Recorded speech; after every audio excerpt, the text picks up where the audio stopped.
Yes, ഞാൻ ദിനേശനാണ്. ഏത് CBI? എവിടുത്തെ CBI? എടോ, CBIയും സേതുരാമയ്യരും ഒക്കെ സിനിമയിൽ നടക്കും.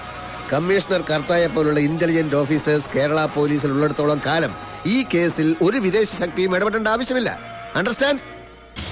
സാർ, പുതിയ ഹോം മിനിസ്റ്റർ വന്നിരിക്കുന്നു. ഇങ്ങോട്ട് വന്നിരിക്കുന്നു. സത്യപ്രതിജ്ഞയ്ക്ക് മുമ്പ് നടേശൻ മിനിസ്റ്ററുടെ കൊലപാതകയെ കണ്ടുപിടിക്കാമെന്ന് ഏറ്റെടുത്തതാ.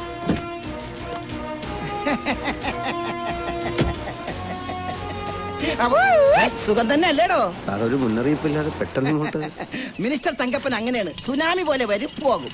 പോലീസ് ഡിപ്പാർട്ട്മെന്റ് എപ്പോഴും സ്മാർട്ടിഫിക്കേഷൻ ആയിരിക്കാൻ വേണ്ടിയുള്ള ഒരു സ്ട്രാറ്റജിയാണ്. സ്ട്രാറ്റജി എന്നാണ് പറയാൻ വന്നതും. സാർ, അകത്തോട്ടിരിക്കാം. അയ്യോ, വൈ നോട്ട്? എനിക്കങ്ങനെ തന്നിൽ